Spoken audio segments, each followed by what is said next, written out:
Alors, bonjour à tous.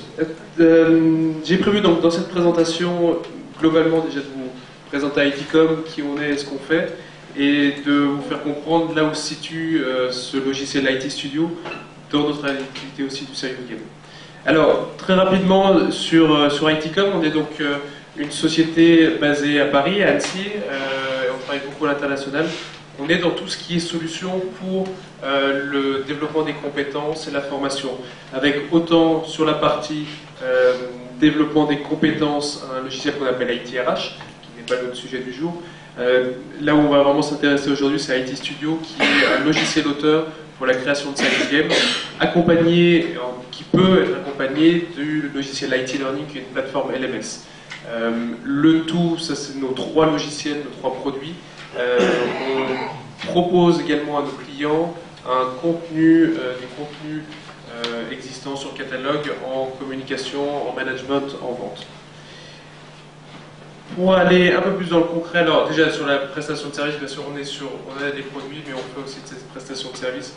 Bruno a présenté ce matin toute la partie scénarisation qu'on fait, l'ingénierie pédagogique qu'on amène. Au niveau du logiciel, et en tout cas où c'est qu'il vient s'insérer, quand on travaille principalement avec nos clients sur cette notion de blended learning. On a vu tout au long de la journée différents outils, différentes façons de proposer du contenu.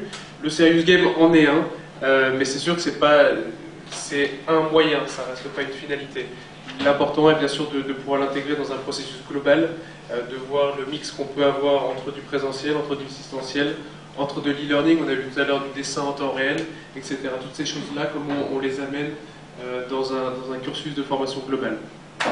Avec bien sûr la partie validation qui est plus que recommandée pour le développer. Je vais commencer par une petite présentation d'un de nos Serious Games pour que vous compreniez quel est un peu le concept. Souvent on parle de Serious Game, on a beaucoup de définitions derrière. On trouve le Serious Game dans la formation, on trouve le Serious Game dans la communication. Juste pour une petite présentation sur un des Serious Games en formation. Alors voilà, je rentre dans un des modules. On a, donc, avant de m'être logué ici, je suis rentré dans le système, j'ai choisi mon avatar. Ça c'est une partie qu'on utilise beaucoup dans le Serious Game, c'est l'immersion de l'apprenant dans la situation qu'il va travailler. Alors ici on va retrouver un coach. Bonjour, mon nom est Bob et je serai votre coach tout au long du jeu. Pour commencer, prenez connaissance du contexte et retrouvez-moi juste après pour quelques instructions supplémentaires qui vous permettront de comprendre ce qui est attendu de vous. Voilà, donc il va nous apprendre ça, on va avoir une mise en contexte. Elle est de loin la meilleure commerciale de la société Good Job, spécialisée dans l'industrie de précision. Forte de ses 10 ans d'ancienneté, elle en est la moyenne. Malgré ses bons résultats commerciaux, elle est incapable de travailler en équipe et se débrouille toujours pour mettre ses collègues de côté. Ceci est un réel problème pour l'équipe dont Claire fait partie. Ses collègues ne peuvent en effet pas s'épanouir et profiter de son ancienneté et de ses très bonnes compétences. Ah oui, j'oubliais, vous êtes en charge de cette équipe commerciale. Bien que vous ayez déjà discuté du problème avec Claire, la situation n'a guère évolué et reste néfaste pour l'entreprise. À vous d'y remédier. Voilà, donc ici, vous êtes l'apprenant, vous êtes le manager, vous allez rencontrer cette personne, à vous de mettre en pratique ce que vous avez pu apprendre au cours d'un présentiel peut-être avant, ou au travers d'un module e-learning, ou juste en évaluation, en test de positionnement, on peut utiliser ce Serious Game. On va rentrer maintenant dans une partie qui peut être préparation. L'idée est là de faire réfléchir l'apprenant sur la simulation, la préparation à cet entretien qu'il va avoir. Quelle est la première question à se poser? Alors il va choisir sa réponse, je le fais de façon complètement aléatoire. Maintenant que vous avez pris connaissance de la situation. Dernières instructions du coach avant de rentrer dans la simulation. Donc là on se retrouve dans cette simulation où on retrouve notre avatar. Oui, prenez place. Voilà, donc ici on est représenté par l'avatar à notre gauche, Marc, et qui donc reçoit cette collaboratrice. Et l'idée c'est qu'on va vous demander, vous en tant qu'apprenant, comment vous voulez démarrer le meeting. Donc vous avez différentes propositions, et en fonction des propositions, le discours va s'instaurer. Je vais en prendre une au hasard. Comment allez-vous? Je vais bien, merci. Et vous-même? Pour le mieux. Votre petite famille se porte-t-elle bien? Oui, parfaitement. Le petit a fait ses premiers temps. Nous sommes heureux. Bon, cela n'a pas été sans mal. Voilà, ce qui est intéressant, c'est qu'on va arrêter le dialogue à certains moments et puis vous demander de continuer. Là, si on vous laisse la possibilité de l'interrompre ou de ne pas l'interrompre. En fonction de ce que vous allez choisir, bien sûr, ça va donner la direction. Ne pas interrompre, vous allez continuer sur... elle va vous raconter toute l'histoire de ses enfants. Si vous interrompez, vous allez recentrer le débat. Ce qui va se passer derrière...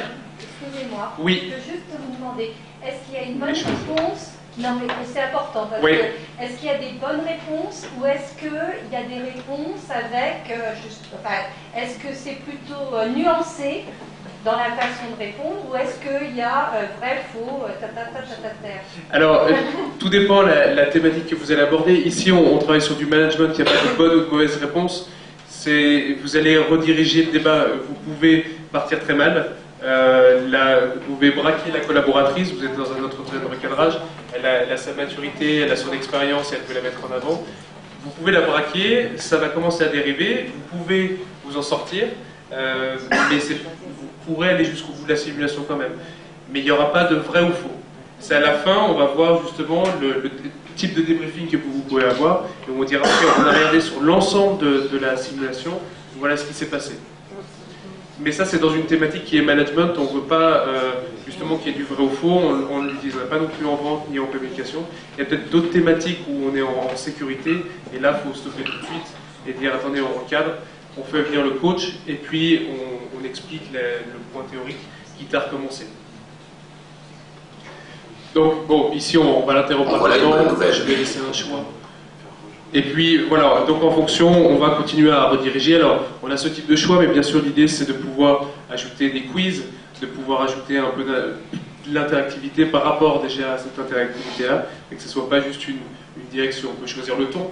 On vous dit valoriser, ok, comment vous voulez valoriser. On écoute plusieurs thématiques et en fonction de comment vous voulez le dire, vous sélectionnez la bonne réponse. À la fin de la simulation, ce qu'on va retrouver, c'est que en fait, tout au long de la simulation, on a étudié le parcours de l'apprenant. Il a gagné des points, pris des points et perdu des points sur différents axes d'analyse. Axes d'analyse qu'on retrouve ici, alors prise de conscience, structure, disponibilité, écoute, etc. Ça, c'est ce qu'on a évalué chez l'apprenant et c'est ce que, en conception pédagogique, on va définir quels sont finalement nos objectifs pédagogiques. Par rapport à ça, on va retrouver ces axes d'analyse, mais bien sûr un débriefing qu'on peut avoir de façon individuelle, comme ces résultats qu'on peut avoir de façon individuelle mais aussi collective.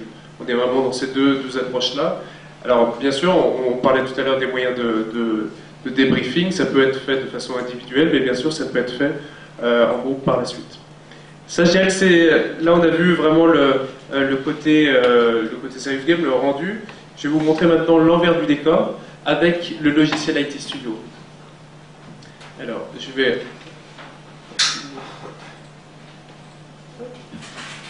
Alors, là c'était juste pour rapidement expliquer, je reviendrai sur cette notion qu'on trouve par la suite, une petite vidéo qui explique IT Studio.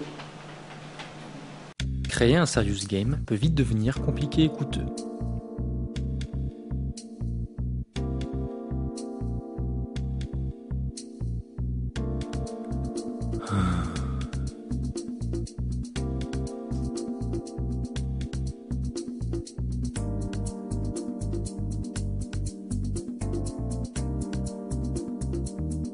Créez vous-même des serious games et des simulations 3D grâce à IT Studio, le logiciel auteur d'ITCom.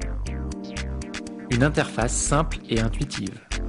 À partir de bibliothèques riches, choisissez vos décors et vos personnages. Créez les axes d'analyse et les feedbacks à donner aux utilisateurs en fonction de leurs résultats. Grâce à un arbre scénaristique, insérez et liez vos scènes entre elles. Développez le contenu de vos scènes en utilisant une timeline ergonomique. Assignez les axes d'analyse et les points permettant une évaluation des utilisateurs. Testez enfin votre réalisation en temps réel.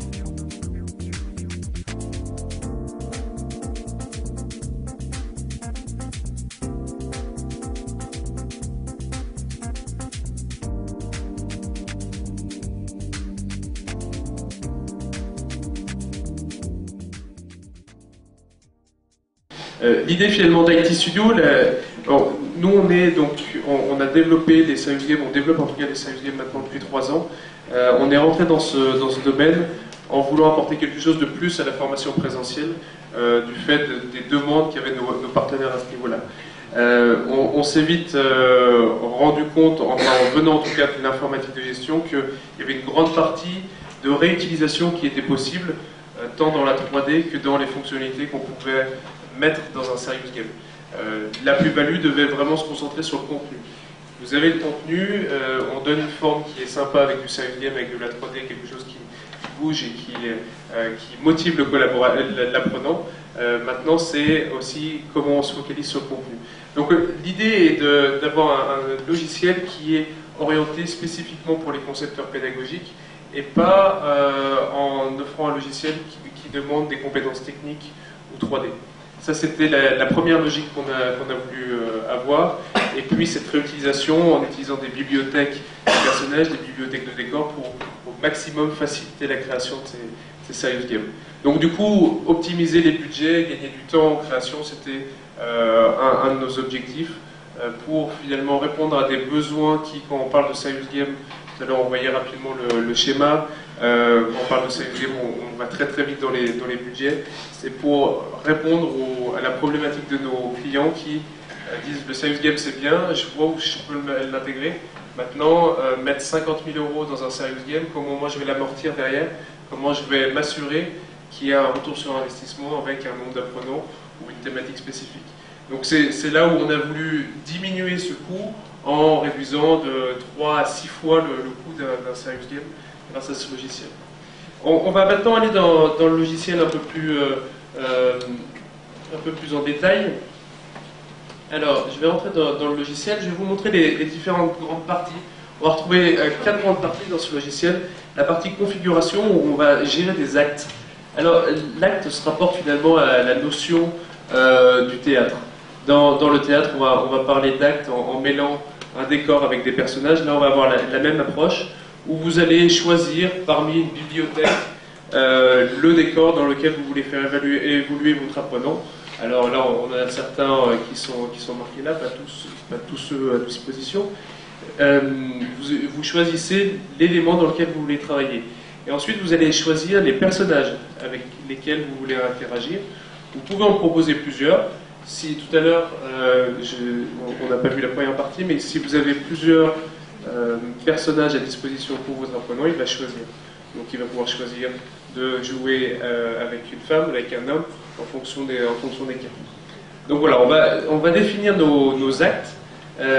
Cette notion d'acte va être retrouvée, alors on va pouvoir en avoir plusieurs, ça c'est une chose qu'on amène dans nos prochaines versions, de pouvoir passer d'un bureau à un extérieur, ou peut-être à une salle de réunion, etc. Donc pouvoir donner de la richesse finalement à votre situation.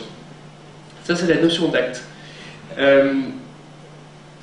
On va retrouver ensuite la gestion de l'évaluation, parce que bien sûr, on définit dans quel contexte on va évoluer, mais ensuite c'est qu'est-ce qu'on va vouloir évaluer chez notre apprenant. Là, on va définir des actes d'analyse. Alors, l'accueil client, là on est sur le service ouverture de compte particulier, ça c'est un prototype qu'on a fait dans le domaine bancaire, la structure, etc. Donc, on va mettre ces différentes informations et on va surtout définir les feedbacks associés en disant, ben voilà, pour l'accueil client, la personne, quand elle aura entre 0 et 20% de bonnes réponses, je lui mettrai tel feedback. Quand elle aura entre 21 et 50, je lui mettrai tel autre. Ça, c'est les feedbacks qu'on retrouvait tout à l'heure à ce niveau-là dans notre interface de résultat. Voilà pour la gestion de l'évaluation. Je vais passer à la partie création. Création avec deux choses. Tout à l'heure, on a vu un coach qui nous accompagnait, où on donnait les principales instructions à l'apprenant. Chose qu'on va pouvoir mettre ici dans une timeline. Alors en mettant, ben voilà, on a un coach ici. On va pouvoir mettre soit du texte, soit du son, soit une image, et on va pouvoir mêler en fait ce qu'on souhaite mettre dans notre bulle du coach. Mais on va pouvoir mettre des quiz. Hop, allez, je mets un nouveau quiz, je crée mon nouveau quiz, et puis ben, je mets une question QCM, par exemple. Je vais mettre ma question et mes réponses associées. Ça, c'est toute la préparation qu'on va pouvoir donner avant la simulation à l'apprenant. À partir de là, quand on a défini ces différentes choses, on va rentrer vraiment dans le cœur de la simulation, et là on rentre dans notre arbre. Dans cet arbre où eh ben, on va retrouver nos différentes... Alors on va avoir deux notions qu'on va utiliser dans IT Studio, c'est la notion de scène. Donc une scène pour nous, c'est ces bulles-là, et les propositions. Ça veut dire que tout à l'heure on voyait dans l'animation... je vais retrouver mon onglet. Là tout à l'heure, voilà, là on a nos différentes propositions, et en fonction de la proposition qu'on choisit, on se dirige vers une scène où il y a un certain dialogue qui va se mettre en route. Et bien c'est la même logique ici. On va se mettre par exemple ici, et puis on va pouvoir aller, bon, on va créer une nouvelle scène. Hop. Et puis on va la relier directement ici. Donc finalement, quand on sera dans cette scène, on aura 3 propositions possibles. Là on pourrait mettre proposition 3. Voilà. Et si on est dans cette scène, on va pouvoir aller l'éditer. Alors l'éditer, on va retrouver 2 timelines qui correspondent au joueur et au non-joueur que j'avais défini précédemment dans ma configuration d'acte. Le joueur, on va lui faire dire, ben voilà, j'aimerais que mon joueur dise, je ne sais plus à quel niveau on en est, mais donnez-moi des indications complémentaires. Je crois qu'on en est à ce niveau-là avec le client. Complémentaire. Et puis de l'autre côté, le non-joueur va répondre, pas tout de suite. Voilà. Et alors ça c'est le côté verbal que vous allez donner, mais vous allez bien sûr adapter ça avec des attitudes. Si on s'arrête là et qu'on lance notre simulation, il va y avoir quand même des mouvements, nos personnages vont être sur des animations standards, mais on peut varier les attitudes. Dire, attendez, quand il dit donnez-moi des indications complémentaires, peut-être qu'il est en train de croiser les bras. Hop. On peut regarder l'animation, voilà ensemble. Rapidement, voilà. Donc quand il va parler, il va avoir ce type d'animation. Et puis derrière, on peut imaginer qu'elle soit un peu suspicieuse, parce que là, le banquier lui demande des compléments d'information. Alors elle sera un peu suspicieuse quand elle le dira. Ça, c'est ce qu'on définit dans notre scène. Mais on va définir aussi dans notre scène vers quoi, quand on va avoir fini cette scène, vers quoi on va se diriger. Donc les propositions qui suivent. Alors on va mettre proposition 1, et puis on va l'envoyer vers une nouvelle scène. Et puis on va peut-être faire proposition 2, et on va l'envoyer vers une nouvelle scène. Et là, dans notre arbre, on va retrouver ici nos... Alors, il faut que je réorganise un peu mon arbre, mais... Voilà. Donc là, j'ai ma nouvelle scène que j'ai créée, mes propositions qui sont reliées. Et si, maintenant, je vais tester mon jeu... C'est toujours le moment fatidique. Le temps que ça charge. Donc, le temps que ça charge, ce petit test que je viens de lancer, là vous allez créer donc dans le logiciel votre réalisation, votre simulation, et pouvoir l'exporter ensuite vers... Bonjour et bienvenue dans cette simulation consacrée au service bancaire gratuit de... Là il m'a coupé dans mon élan. Je voulais dire donc l'export que vous allez pouvoir faire va être autant sur IT Learning qui est notre LMS, mais vers d'autres LMS. On exporte en SCORM 4, en SCORM 1.2, en AICC ou en format exe compilé. Donc là les possibilités sont nombreuses de ce côté-là.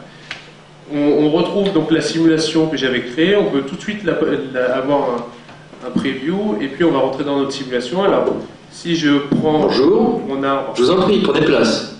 On est ici, vidéo d'intro. Bonjour. Bonjour.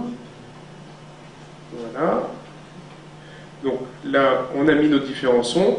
Alors en fonction d'où on se situe, là je suis parti sur cette branche ici. Là on avait déjà mis des sons. Alors, mais quand vous voulez avez... ouvrir un compte chez nous. Très bien. Quels sont vos besoins? J'aimerais un compte particulier classique avec les services basiques comme une carte bancaire et un chéquier. Donc là on les a enregistrés ces sons-là, c'est pas de la synthèse vocale. C'était un test qu'on a fait en interne où on a mis 2-3 sons. Quand on est en conception, on teste d'abord avec les sous-titres, et puis par la suite, quand on a fini vraiment notre simulation, Là, on les fait enregistrer ou on pourra utiliser la synthèse vocale, tout dépend de la finalité. Mais là, on va voir notre proposition 3 que j'avais insérée tout à l'heure, qui se retrouve finalement ici. Hop. Et puis si je fais proposition 3, on va avoir Marc qui dit donnez-moi des indications complémentaires en croisant les bras. Et puis Claire qui va répondre de cette façon-là, en nous mettant les deux propositions, etc.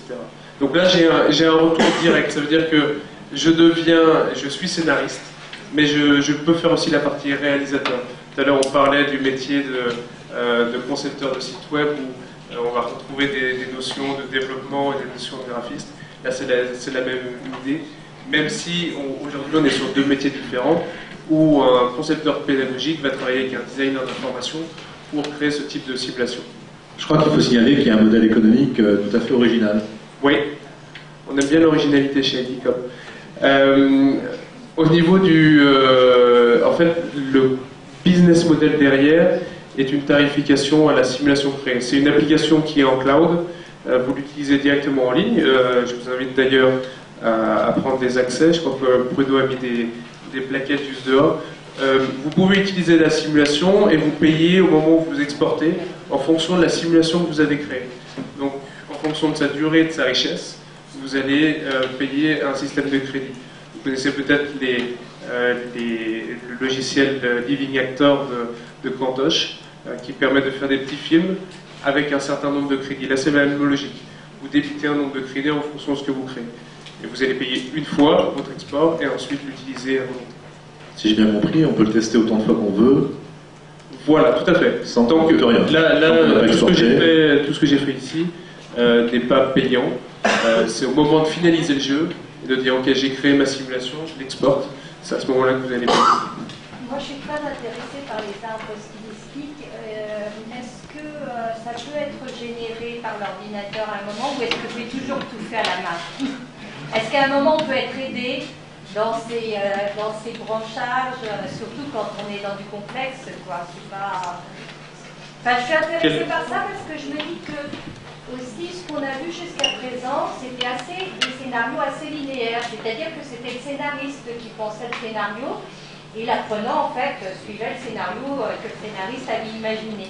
Moi, je pense que aussi c'est bien parfois sur certains parcours de formation, notamment à distance, que ce soit l'apprenant qui fasse son scénario. Donc le fait qu'il y ait des comme ça, justement qu'on ne soit pas dans le 0-1 ou vrai-faux, etc., mais qu'il puisse effectivement prendre des chemins différents, ça m'intéresse. Mais en même temps, justement, du coup, de la part du scénariste, ça demande d'imaginer une panoplie, un éventail de situations qui, parfois, pour une petite fête, voilà. Donc, comment fait-on à partir de là? Vous voulez dire donc partir à partir de templates, d'avoir des choses préexistantes et de venir modifier plus que de créer de zéro. Voilà. Alors ça, c'est des choses qu'on justement on a eu ce type de remarques et c'est vrai qu'on est en train de développer aujourd'hui le type de prototype que vous avez vu juste à l'instant, là, celui qui est ici, est offert en même temps que la licence. Ça veut dire que vous pouvez partir de cette simulation et puis la modifier à votre guise. Et ça, maintenant, on crée on va créer un portail autour de ça pour permettre à des personnes qui ont juste le côté scénario de pouvoir mettre à disposition à des réalisateurs dans IT Studio et l'inverse. Donc ça veut dire que les réalisateurs pourront utiliser une partie de scénario existante comme ça et venir la modifier sans avoir à tout recréer.